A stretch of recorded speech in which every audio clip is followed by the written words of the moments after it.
예수님이 나사로를 살렸어요. 죽은 지 4일이나 지났습니다. 썩은 내가 서서히 나기 시작하는 그 시신이 살아났다라는 겁니다.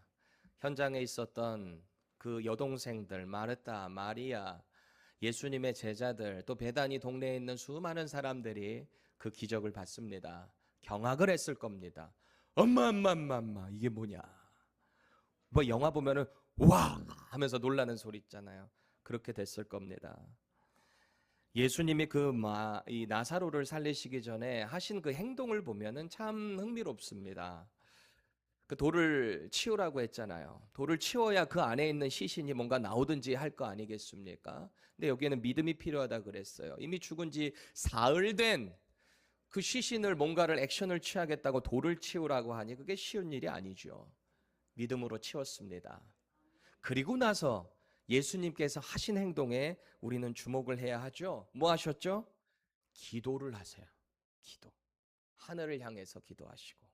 그리고 나서 뭐라고 하십니까?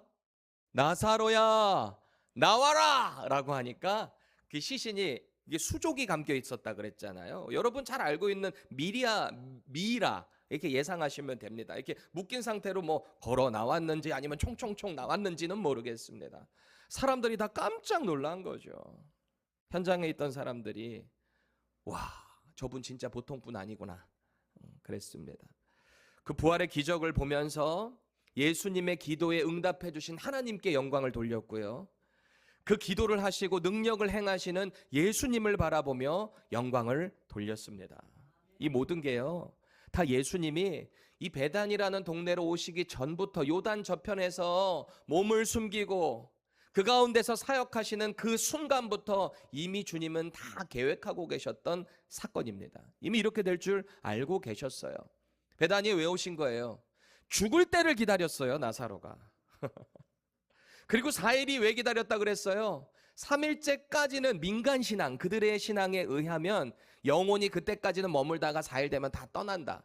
그러니까 그때는 완전히 절망적인 상황 아니겠습니까? 그래서 기다리신 거예요. 완전히 소망이 없는 절망의 상황에서 그 나사로를 살리시는 하나님의 아들, 하나님이신 예수 그리스도의 능력을 보게 된 거죠. 이 기적을 통해서 사람들이 예수를 믿기 시작해요. 성경에 보니까 예수를 믿게 되었더라라고 기록하는 거죠. 우리는 흔히 이런 식으로 생각을 합니다. 믿음이 뭐냐? 예수 믿는 믿음이 뭐냐? 어떻게 해야 예수를 믿을 수 있는 거냐? 초자연적인 기적을 보고 그것을 체험하면 반드시 믿을 수밖에 없다. 우리는 그렇게 생각을 합니다. 과연 그럴까요? 기적을 봤다고 다 믿어지는 걸까요?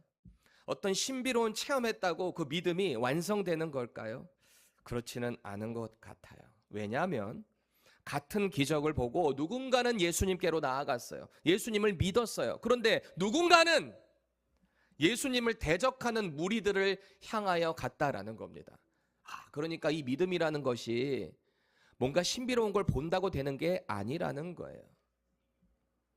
우리 믿음은 예수님의 장성한 분량에 차기까지 자라가야 한다라고 합니다. 예수님과 같은 그 믿음이 되기까지 자꾸 성장해야 된다라는 거거든요. 아기가 딱 태어나고 나면 그 아이는 계속 성장해야 돼요. 저렇게 막 뛰어다니잖아요. 지금 아기가 이렇게 안겨있던 애가 예배 시간에 아빠 설교하고 있는데 막 돌아다니잖아요. 컸다는 거지. 그렇잖아요. 자, 저희 집에 아들 3명 있습니다. 11살, 8살, 4살인데요. 다 예뻐요. 하나같이 다 귀여워요. 큰 녀석은 큰 녀석대로 귀엽고 둘째는 둘째대로 귀엽고 막내는 막내대로 귀엽습니다. 그런데 여러분 생각해 보세요. 이 세 아들들 중에 누가 하는 행동이 제일 귀여울까요? 당연히 막내겠죠. 왜? 제일 어리니까. 4살짜리니까. 그렇잖아요. 어느 날 막내가 이렇게 막 이렇게 귀염 떠는 거를 보고 아빠한테 우리 11살 된 큰아들이 아빠 이러면서 따라하더라고. 그래서 제가 뭐라 그랬는지 아세요? 징그러워. 너 왜 그러냐? 생각해 보세요. 얘가 11살이 되고 18살 되고 20, 30살 막 쭉 컸는데도 4살짜리 하는 행동을 똑같이 한다고 생각해 보세요. 아빠한테 귀엽게 보이고 싶다고 하면 걱정거리 아니겠어요? 그때부터? 얘 심각하다. 얘 어떡하냐. 우리 믿음도 마찬가지예요. 아이가 계속해서 성장하는 것처럼 우리 믿음도 자꾸 성장해야 된다는 거예요. 그래서 우리가 이 기적과 같은 특별한 은혜를 체험해서 믿음이 생기기도 하거든요. 그렇게 믿음이 생겼으면 그 다음 해야 될 게 뭐라고요? 계속 기적만 추구해야 합니까? 자꾸 초자연적인 그런 체험만 추구해야 됩니까? 그게 아니에요. 이제는 단단한 하나님의 말씀을 잘 씹어 먹고 소화해서 잘 믿음이 성장해야 되는 단계로 계속 우리는 나아가야 한다라는 겁니다. 나아가야 된다고요. 방향성이에요. 가만히 보면 우리의 믿음이라는 것은 내가 어디를 향해 가는가, 이 방향성과 긴밀한 관계가 있다라는 거예요. 그래서 오늘 본문을 보니까 우리에게 이 믿음의 성장에 있어서 두 가지 측면을 도전을 하고 있어요. 믿음의 측면. 그 방향성에 대한 것을 말하고 있거든요. 먼저는 이 말씀에 대해서 이게 나에게 하시는 하나님의 말씀이구나 라는 준비가 되시기를 바랍니다. 뜬금없는 이야기가 아니에요. 2026년 8월 9일을 살아가는 저와 여러분들에게 지금 주시는 하나님의 음성으로 받으시기를 주님의 이름으로 축원합니다. 첫 번째, 믿음은요, 하나님의 은혜를 경험한 후에 예수께 더 가까이 나아가게 한다라는 거예요. 체험을 갖고 계세요? 기적을 보셨어요? 뭔가 특별한 은혜가 있으셨어요? 그러면 예수님께 더 나아가야 한다라는 겁니다. 45절 보세요. 마리아에게 와서 예수께서 하신 일을 본 많은 유대인이 그를 믿었으나 그럽니다. 믿는 사람들이 많이 나타났습니다. 이 사람들이 믿었다라는 말은 예수님 대단하시네 정도가 아니라 예수님이 진짜 그 능력의 하나님의 아들이시구나라는 걸 믿었다는 거예요. 대단한 믿음을 이들이 갖게 됐습니다. 물론 완전한 완성된 믿음이라고 할 수는 없겠지만, 왜? 예수님 십자가에 달리실 때 다 도망갈 테니까. 그렇지는 않겠지만 최소한 이 기적을 보고 예수님이 누구신가를 이들이 믿게 됐다라는 겁니다. 나사로의 부활은 단순한 기적이 아니에요. 이 일을 통해서 예수님이 당신이 누구신가를 드러내려고 이 기적을 보여주셨던 거거든요. 예수님이 미리 많은 사람들 앞에서 말씀하셨습니다. 나는 부활이고 나는 생명이다. 내가 곧 길이다. 내가 곧 진리다. 내가 생명이다. 나는 영원한 생명수다. 나는 너희들에게 주는 구원의 떡이다. 생명의 떡이다. 얼마나 많은 당신의 그 존재에 대해서 드러내셨습니까? 이 모든 것들을 총망라해서 가장 중요한 핵심, 예수님이 이 땅에 왜 오셨는가? 죽었던 우리들을 살리시기 위해, 부활을 허락하시기 위해 우리 가운데 오셨다는 거예요. 그러니 이 나사로가, 죽었던 나사로가 살아나는 이 기적의 현장을 통해서 당신이 누구신가를 너무나 명확하게 드러냈던 사건이 바로 이 기적이었다라는 겁니다. 그런데 이런 엄청난 기적을 봤음에도 불구하고 다른 반응들이 나타나기 시작하는 거죠. 아니, 예수님 그냥 믿으면 그만인데 이보다 더 큰 기적이 어디 있어요? 그럼 믿으면 되잖아요. 그런데 다른 반응, 이상한 사람들이 또 나온다는 거예요. 46절 보세요. 그 중에 어떤 자는 바리새인들에게 가서 예수께서 하신 일을 알리니라. 아멘. 모든 영어 성경이 46절 시작하면서 but, 그러나, 우리 한글 성경에서 45절 끝에 믿었으나 여기에 포함이 되어 있지만 영어 성경들 46절에 다 시작해요. but, 완전 반대예요.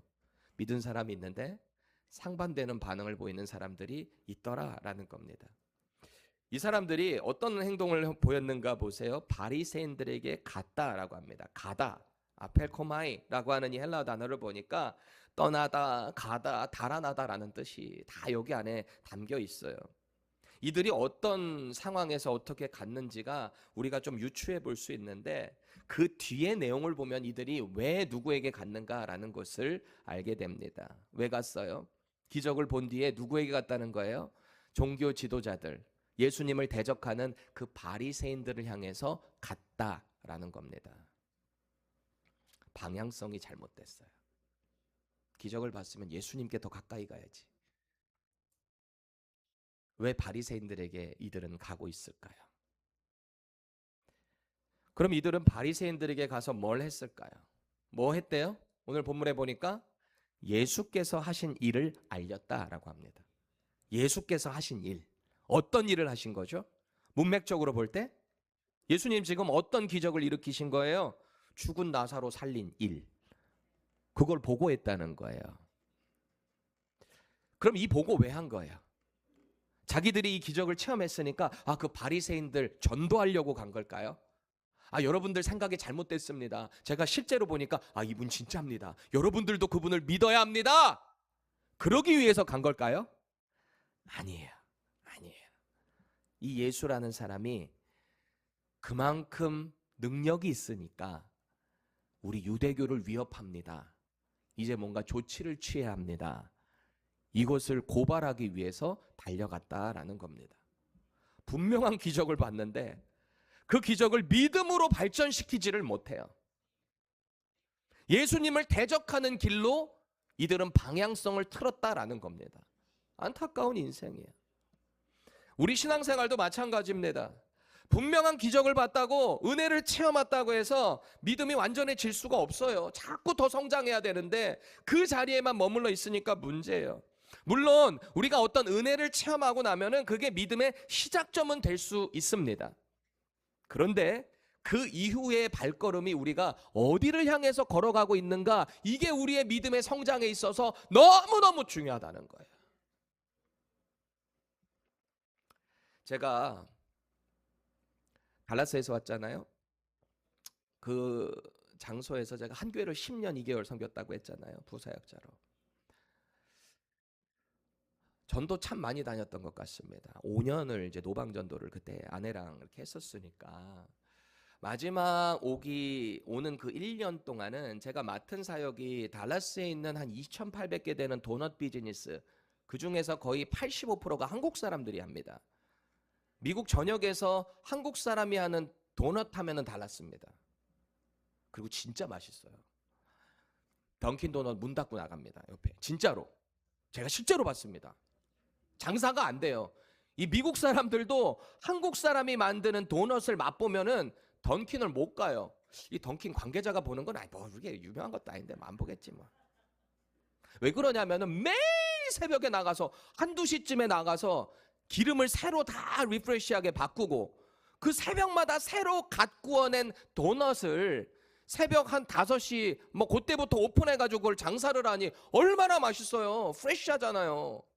공급되는 걸 받는 거랑은 차원이 다르잖아요. 그러니까 한국 사람들이 또 얼마나 부지런해요. 부지런하잖아요.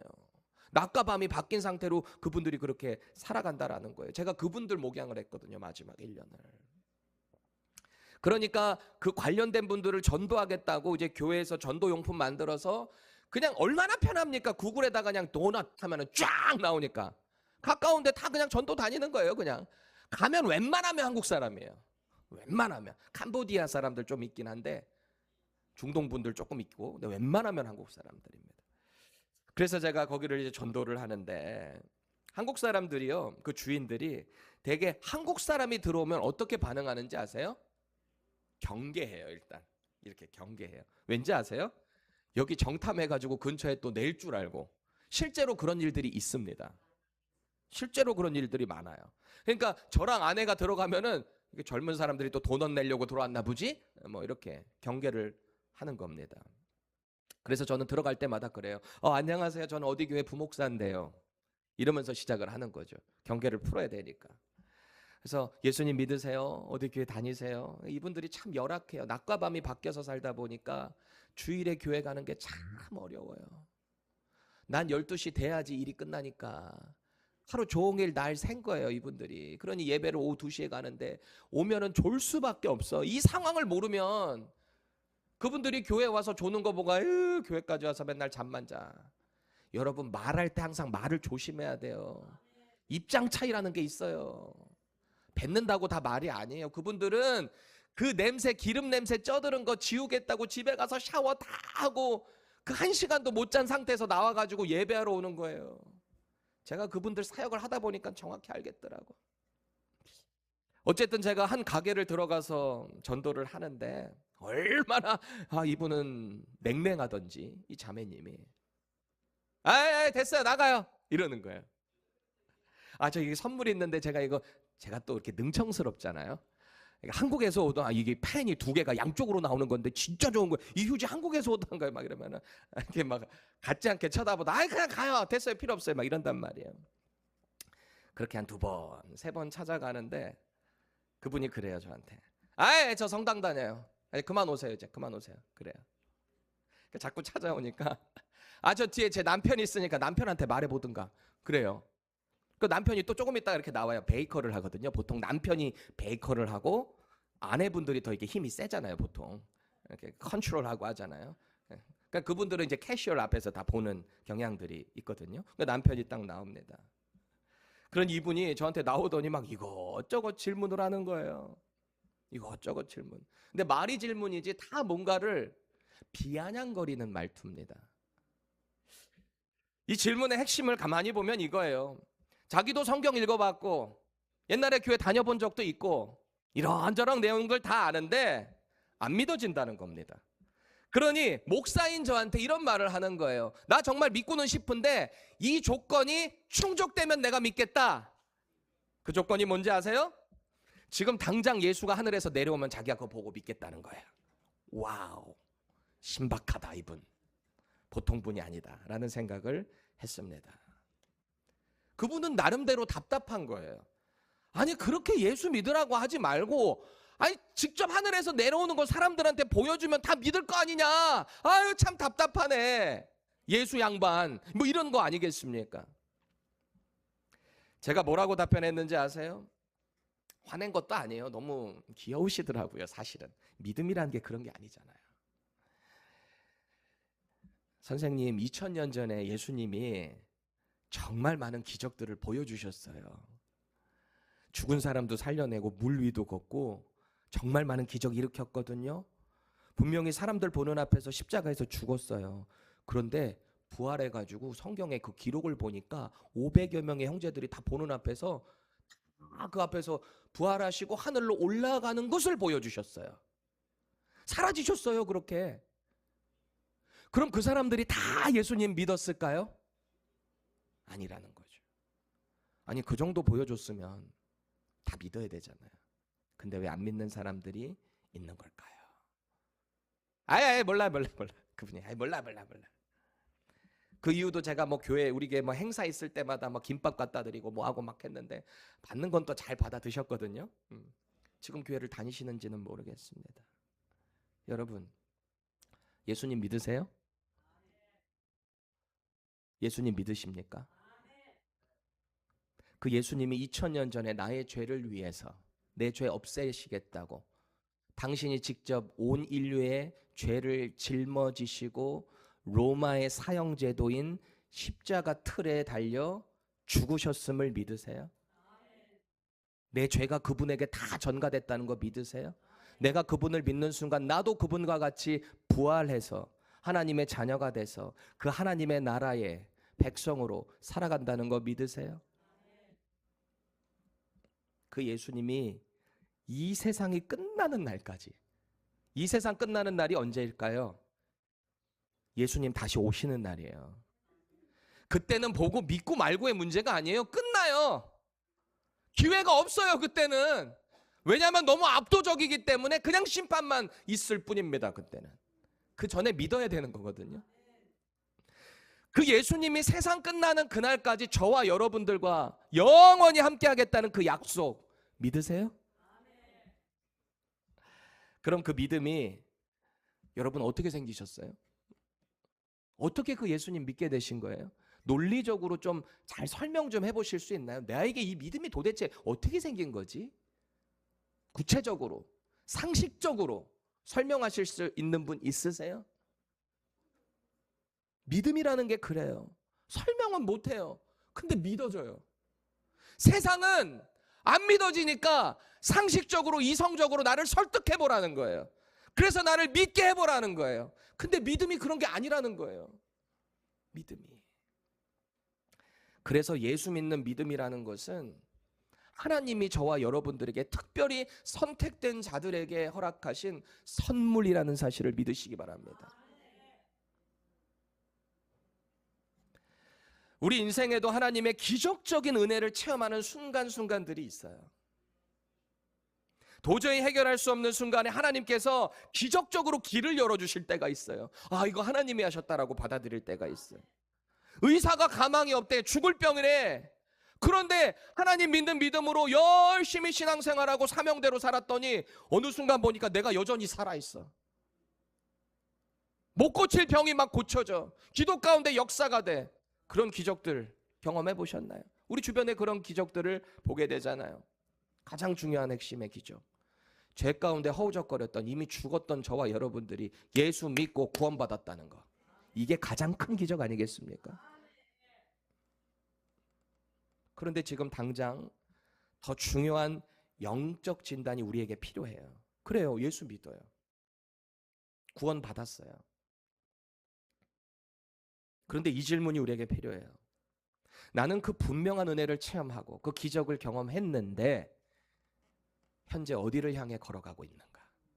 나의 발걸음이, 믿음의 발걸음이. 혹시 죄의 자리로 다시 걸어가고 있지는 않습니까? 혹시 다시 염려의 자리로 돌아가고 있지는 않아요? 하나님보다 인간을 더 의지하는 자리로 걸어가고 있지는 않습니까? 이 방향성이 중요하다는 겁니다. 믿음은 은혜를 추억하는 정도가 아니에요. 아, 나 그때 그 은혜 받았지. 그게 영원히 가는 게 아니라고요. 몸부림을 치셔야 돼요. 영적으로. 성령 하나님이 주시는 그 은혜로. 말씀에 의지하여. 그 말씀에 순종하고. 한 걸음 한 걸음 예수님과 걸어가야 거기서부터 하나님의 능력이 나타나는 겁니다. 두 번째, 내가 주인이 되면 예수님을 밀어내게 돼 있어요. 이게 믿음이라는 거예요. 우리 믿음 성장해야 되잖아요. 그런데 성장해야 되는데 내 인생의 주인이 내가 돼 있잖아요. 예수님이 내 인생의 주인이 되셔서 내 왕좌에 앉아 계셔야 내가 그분이 하시는 말씀 듣고 순종하면서 우리 믿음이 예수님처럼 커지게 되는 거거든요. 우리가 이 땅에서 신앙생활하면서 최종적인 목적이 있다면, 목표가 있다면 우리는 작은 예수가 되는 거예요. 우리도 예수님과 같이 살아가야 되는 거잖아요. 그런데 예수님처럼 살아가야 되는데 내 인생에 내 왕좌에 예수님이 안 계시면 도대체가 우리의 믿음이 성장할 수 있겠습니까? 내가 내 자아를 지키겠다고 예수님을 밀어내잖아요. 이것만큼 무서운 말이 어디 있을까요? 우리 신앙인으로서, 우리 믿는 사람으로서. 믿음에서 예수님이 핵심인데 그분이 우리 인생에서 밀려나시게 된다면 그건 그저 불신앙이 되는 겁니다. 불신앙. 신앙이 없는 거예요. 오늘 본문 47절 보세요. 그 불신앙의 사람들의 보고를 받은 종교 지도자들의 분위기입니다. 이에 대제사장들과 바리새인들이 공회를 모으고 이르되 이 사람이 많은 표적을 행하니 우리가 어떻게 하겠느냐 그럽니다. 이 사람 많은 표적 일으킨다는 거죠. 지금 이 사람들 하는 말 좀 보세요. 많은 표적을 행한다. 이거는 팩트잖아요. 이거는 뭔가의 가설이 아니잖아요. 뭔가 이 루머가 아니잖아요. 이 사람들도 알고 있단 말이에요. 아, 많은 표적을 행하고 있구나. 이건 팩트입니다. 예수님의 능력을 이 사람들이 모르는 게 아니에요. 알고 있다고요. 분명히 자기들도 어디서 봤거나 들었거나 경험을 했단 말이에요. 그 예수님의 능력을. 그런데 여러분, 예수님의 능력을 인정하는 것하고 그 예수님께 내 삶을 맡기는 것은 전혀 다른 영역이에요. 그냥 인정하는 정도하고 그분에게 내 삶을 내어드리는 것, 전혀 다른 이야기라는 말입니다. 그 하나님의 능력을 보고 들은 뒤에 회개하고 예수님께 나아가야 되는 거거든요. 그런데 이 사람들 하는 행동 좀 보세요. 여전히 자기들이 갖고 있는 그 하나님에 대한 지식, 전통, 편견, 이게 늘 우선이에요. 혹시 이들이 예수님을 받아들이게 된다면 내려놓아야 할 게 많을 겁니다. 지금 그래서 이 사람들이 그렇게 디펜스하는 거거든요. 자기들을. 생각해 보세요. 자기들이 쌓아 올린 지금의 이 권력, 권위. 당시 유대교 지도자는요, 절대 권력이에요. 유대교로 똘똘 뭉쳐있는 게 유대 민족들 아니겠습니까? 하나님, 율법, 그리고 장로들의 유전, 미시나, 행동들이 다 풀어져가지고 그 경전이 마치 하나님의 율법과 똑같은 것이라고 생각하면서 지금도 그렇게 살아가잖아요. 안식일법, 얼마 이상 걸어가면 안 돼. 일하면 안 돼. 안식일법 하면 일하지 않는 거랑 딱 그것만 있다 보니까, 제가 몇 번 말씀드렸잖아요. 이스라엘 갔더니 이 버튼 누르는 것도 안식일에 일이라고. 그래서 인터내셔널들을 위해서는 그냥 다 똑같아요. 근데 유대인들을 위해서는 엘리베이터가, 호텔이 어떻게 돼 있다? 각 층마다 서요. 그냥 버튼 누르면 일 되니까. 이 얼마나 우스꽝스러운 일입니까? 왜 그런 일들을 만들어내는 거예요? 스위치 올리는 거 일이에요? 못해요. 안식일에 일하지 말라 그랬으니까. 오븐에 불 켜는 거 일이에요. 그 사람들 못해요. 얼마나 우스꽝스러워요. 예수님을 영접하는 순간 이 모든 걸 다 포기해야 돼요. 다 내려놔야 돼요. 그냥 그분께 나아가야 된다라는 겁니다. 자기들의 자리, 자기들의 영향력, 자기들이 만들어 놓은 종교적인 전통 질서 다 내려놔야 돼요. 그래서 지금 이들은 예수님이 누구신가 고민하고 싶지가 않아요. 그분의 능력은 인정을 하는데 예수님을 믿게 되면 자기들이 뭘 잃게 될 것인가 지금 계산기 두드리기 바쁘단 말이에요. 그래서 예수님을 믿을 수가 없어요. 예수님을 자기들의 삶의 주인이 되는 것으로부터 이렇게 거절하고 예수님 밀어내고 있는 거예요. 혹시 저와 여러분들의 신앙생활 가운데 이런 쓸데없는 자존심, 마음을 내세우고 있지는 않습니까? 말씀의 분명한 능력을 알면서도 당장 내 삶에 내가 내려놔야 될 것들이 많다 보니까, 내가 포기해야 될 것들이 있다고 생각이 되다 보니까 예수님을 자꾸 이렇게 밀어내고 있지는 않으신가요? 분명하게 점검하셔야 됩니다. 내가 그렇다고 변하고 싶다는, 그렇게 내가 변하고 싶다는 믿음의 용기가 우리에게 좀 필요한 것 같아요. 이게 나도 이제 그만둬야지, 이게 생각대로 되는 건 아니더라고요. 여기에도 믿음의 용기가 필요하더라고요. 포기하는 것도 그냥 포기할 수 있는 건 아니잖아요. 그렇게 오늘 이 종교 지도자들은 회개는커녕, 회개를 해야 되는, 여기 라임 들어갑니다. 회개는커녕 회의를 모으기 시작합니다. 회의. 사람들 종교 회의를 소집했어요. 48절 우리 같이 읽습니다. 시작. 만일 그를 이대로 두면 모든 사람이 그를 믿을 것이요 그리고 로마인들이 와서 우리 땅과 민족을 빼앗아 가리라 하니. 이게 지금 이들의 생각입니다. 이들에게도 분명한 확신이 있어요. 저 예수 그대로 뒀다가는 저 능력이 많은데 우리 싹 다 죽는다. 우리 로마에게 싹 다 잡혀간다. 대적했다, 반역했다라고 해서 우리도 나름대로의 왕을 세워서 로마 황제를 대적한다라는 생각으로 로마가 우리를 가만두지 않을 거다, 이 확신 가운데 있습니다. 이것도 나름대로 믿음이겠죠. 세상적인 믿음. 이때 율법의 정통성이 아니라 이 로마에 의해서 세워진 이 종교 지도자, 여기서부터 일단 에러예요. 에러. 여기서부터 이 종교 지도자가 에러예요. 여러분, 대제사장은 원래 한 명이어야 되잖아요. 평생직이에요. 그 사람 종신직이란 말이에요. 죽어야 그 다음 하나님께서 세우신 대제사장이 세워져야 되는데, 오늘 본문에 보니까 뭐예요? 그 해의 대제사장이래요.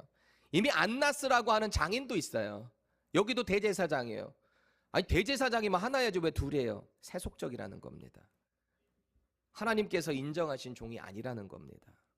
그런데요, 하나님께서 이 악한 자들을 통해서도 당신의 뜻을 전달하게 하신다라는 거예요. 50절 우리 함께 읽겠습니다. 시작. 한 사람이 백성을 위하여 죽어서 온 민족이 망하지 않게 되는 것이 너희에게 유익한 줄을 생각하지 아니하는도다. 그래요. 옳다구나. 정말 시원한 말을 하는 거예요. 가야바는 그냥 정치적인 얘기를 하는 거예요. 로마가 세운 대제사장, 율법으로 인정되는 사람은 아니에요. 근데 이 사람이 그래요. 야, 생각해봐. 뭘 그렇게 걱정을 해. 그 한 사람 죽여가지고 우리가 다 살면 이게 오히려 우리에게 유익한 거지. 뭘 그렇게 걱정들을 하고 그래. 그럽니다. 사도 요한이 이 가야바가 한 말을 빌어서 지금 이렇게 말을 하는 겁니다. 51절, 이 말은 스스로 함이 아니요 그 해의 대제사장이므로 예수께서 그 민족을 위하시고 그럽니다. 이게 하나님께서 가야바의 입을 사용하셔서 당신의 구원 계획을 선포하게 하셨다라는 것을 사도 요한이 기록하고 있는 겁니다. 자기가 한 말이 아니라는 거예요. 예수님이 십자가에서 죽으셨기 때문에 이 세상에 예수 믿는 모든 사람들이 살게 됐잖아요. 이스라엘뿐만 아니라 모든 자들. 이게 바로 하나님이 이 역사를 주관하신다, 구원의 길을 인도하신다라고 하는 그분의 능력이 되는 겁니다. 사도 요한이 그거를 증거하고 있는 거죠. 자, 그렇게 이 종교인들의 작당 회의를 시점으로 해서 오늘 예수님이 현상수배로 올라가는 거예요. 53절 보세요. 이 날부터는 그들이 예수를 죽이려고 모이 아니라 이 날부터 딱 그게 기점이 됐어요. 이 날이 도대체 무슨 날입니까? 이 날이 앞선 어떤 사건과 연결돼서 이 날까지 된 겁니까? 예수님께서 나사로를 살린 사건 바로 그 직후입니다. 참 이게 아이러니컬한 거예요. 사실 이 부분이 우리 본문에서 오늘 본문에서 가장 무서운 부분이기도 합니다. 생각해 보세요. 예수님께서 생명을 살리셨는데 사람들은 그 생명을 살린 예수를 죽이려고 한다라는 거죠. 이게 우리들에게도 적용될 수 있는 거거든요. 내가 예수님을 받아들이면 내가 죽는 거예요. 근데 왜 내가 죽지 않고 예수를 죽이려고 하는 걸까요? 이게 세상의 방법이다라는 겁니다. 내 자존심이 죽어야 돼요. 내가 예수님을 믿으면 내가 사랑하고 따르는 그게 죽어야 돼요. 왜? 예수님이 내 인생의 주인이 되셔야 되니까. 근데 우리는 자꾸 이걸 밀어낸단 말이에요. 예수님을. 아, 예수님 여기까지는 제 프라이빗 공간입니다. 여기는 들어오지 마세요. 인생의 핸들을 자꾸 내가 붙잡으려고 그래요. 예수님, 제가 지금 운전을 몇 년 했는데 저 뒤에 그냥 앉아 계세요. 좀 주무세요. 제가 알아서 할 테니까. 우리는 자꾸 그렇게 살아간다라는 겁니다. 내 뜻이 죽어야 돼요. 내가 내 인생의 주인이라는 생각을 죽여야 돼요. 그래야 예수님이 사세요. 예수님은 어쩔 수 없이 이제 유대인들 가운데 계실 수가 없어요. 제자들과 함께 빈들, 인적이 좀 드문 곳이라는 거거든요. 거기 근처에 에브라임 동네로 피하셨어요. 피하셨다라는 건 로마 권력이 무서워서가 아니에요. 유대교의 그 압박이 무서워서가 아니에요. 왜 피하신 거예요? 아직 십자가의 때가 안 됐기 때문에. 하나님께서 계획하신 십자가의 죽으심의 그때는 6월절이 돼야 돼요. 6월절에 어린 양으로 돌아가셔야 돼요. 그러니 지금은 잠깐 피하시는 거예요. 앞서 나사로가 죽기를 기다리신 것처럼 이제는 묵묵히 당신의 사역을 해 가시며 그냥 가만히 칩거하고 계시는 게 아니고요. 당신의 사역을 계속 하나님 나라를 선포하시면서 그때를 기다리고 계신다라는 겁니다. 여러분, 오늘 예수님의 능력 앞에 이 사람들의 관심이 뭐였을까요? 와, 저런 위대한 능력을 나타낸 분이 누구신가? 이게 아니었다는 거, 이 종교 지도자들은. 예수님 저대로 두면 우리 죽게 될 텐데, 아, 우리 어떻게 해야 되지? 고민을 그렇게 하고 있다는 겁니다. 이게 바로 예수님을 밀어내게 만드는 사탄의 전략이에요. 사탄에게 쓰임받지 마세요. 꼭 기억하세요. 이거 사탄의 전략이라고요. 우리는 하나님의 사람들이잖아요. 그러니 사탄은 우리를 가만 놔둘 수가 없는 거예요. 어떻게든 다시 끌어내야 되는 거예요. 자기 편으로. 우리 믿음 생활에서 꼭 점검해야 됩니다. 말씀을 통해서 자꾸 예수님은 용서하라고 하세요. 근데 내 자존심 때문에 용서를 못해요. 예수님은 자꾸 내 인생을 맡기라고 하세요. 그런데 내가 자꾸 통제를 하려고 그래요. 예수님은 자꾸 하나님의 나라와 그 의를 위해서 살라고 해요. 그것을 기도하라 그래요. 그러면 다 들어주시겠대요. 그런데 언제나 나는 내가 예상되는 삶의 안정적인 미래만 추구합니다. 그것만 말합니다. 결국 문제는 예수님을 믿느냐 안 믿느냐가 아니라 누가 내 삶의 주인이냐, 이게 믿음으로 연결되는 거더라고요. 그래서 오늘 우리는 말씀 가운데 다시 한번 분명한 질문을 가져보면 좋겠어요. 나는 뭘 지키기 위해 예수님을 밀어내고 있나? 우리 다 있거든요, 이거. 저도. 예수님을 자꾸 밀어내는 내 삶의 영역에 그런 이야기들이 다 있어요, 우리 모두에게는. 혹시 그게 돈인가요? 내 자존심인가요? 내가 지금 어렵게 세워진 올라온 그 자리인가요? 아니면 기가 막히게 짜놓은 노후 계획인가요? 뭔가요? 혹시 예수님이 내 삶의 주인이 되시는 그 순간에 내가 포기해야 될 것이 너무너무 두려워서 예수님을 밀어내고 있지는 않습니까? 어쩌면 우리는 예수님을 믿는다 하면서도 예수님이 내 삶의 주인이 되는 것만큼은 자꾸 이렇게 거부할 때가 있는 것 같습니다. 예수님이 내 인생에 들어오시는 것은 좋은데 내 왕좌까지 내드리는 것은 이건 아닙니다 라고 할 때가 많지 않습니까? 꼭 기억하세요. 예수님 믿는다는 건 예수님이 내 삶의 들러리로 들어오는 게 아니에요. 그분이 내 인생의 정중앙에 왕좌에 딱 앉으시는 거예요. 우리는 그 밑으로 내려오는 거예요. 이게 예수님 믿는 거예요. 이게 믿음이 성장하는 지름길이에요. 그렇게 되면은 당연히 믿음은 성장할 수밖에 없다라는 겁니다. 사랑하는 교회 여러분, 믿음으로 저와 여러분들을 정말 도전합니다. 믿음으로. 하나님의 은혜를 경험했다면, 기적을 체험하셨다면 자꾸 더 예수님께 나아가셔야 돼요. 믿음의 자리로 더 나아가셔야 돼요. 몸부림을 치셔야 돼요. 예수님 때문에 내려놓아야 될 게 있다면, 그게 예수님이라면, 그게 하나님의 나라와 그 의를 위한 것이라면 다 내려놓으셔야 돼요. 자존심, 물질, 건강 다 하나님께 맡기고 그 길 걸어가셔야 되는 겁니다. 그런데 이 결단은 막연하게 생각하시면 안 돼. 그렇게 해야지. 그 길 걸어가야지. 그런다고 되던가요? 지난 믿음 생활 생각해 보세요. 오늘도 그렇게 해야지라고 저 문을 나가는 순간 또 내 삶으로 돌아간단 말이에요. 그러니 제가 믿음으로 저와 여러분들을 정말 도전합니다. 지금 당장 하나를 정하세요. 내가 뭘 해야 되나? 지금 정하세요. 지금 하나님 앞에서. 지금 여러분이 용서해야 될 사람이 있다면 지금 결단하세요. 예수의 이름으로 그분 용서합니다. 지금 다짐하세요. 혹 내가 끊어야 될 죄가 있다면 지금 하나님 앞에서 결단하세요. 제가 그 죄 끊겠습니다. 성령님 도와주세요. 다시는 안 하겠습니다. 저를 도와주세요.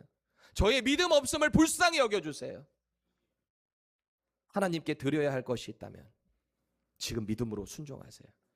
드리기로 해놓고 계속 질질질질 끌었던 지난 10수년의 여러분의 서원이 있다면 기억나게 해주세요. 제가 그것을 순종할 수 있게 해주세요. 그것을 기도하세요. 꼭 기억해야 합니다. 믿음은 이 마음 속에서만 일어나는 결심이 아니에요. 순종해야 돼요. 그 말씀에 순종을 해야 우리는 하나님의 능력을 체험하게 되는 겁니다. 그렇게 믿음 생활을 해야 힘이 있는 거예요. 재밌는 거예요. 신앙생활 재밌으세요? 재미가 없다면 이거를 점검하셔야 돼요. 이거부터 고치셔야 돼요. 그래서 그 살아있는 하나님의 능력이 내 삶에 자꾸 체험이 돼야 우리가 하나님의 영광을 돌릴 뿐만 아니라 내 삶에서 믿음의 반응으로 나타나게 되는 것입니다. 기도하겠습니다.